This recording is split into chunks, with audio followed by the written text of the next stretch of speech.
Lạy Cha Francisco Trương Bửu Diệp, xin Cha lắng nghe lời con khấn nguyện.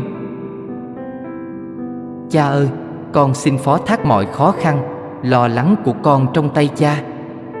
Xin Cha cầu bầu cùng Chúa ban cho con sức mạnh, bình an và ơn lành. Nếu con đang gặp thử thách, xin Cha giúp con vững lòng tin. Nếu con đang buồn đau, xin Cha lau khô nước mắt con. Con tin tưởng nơi tình thương và sự che chở của Cha. Cha Diệp ơi, xin luôn đồng hành và che chở chúng con. Amen.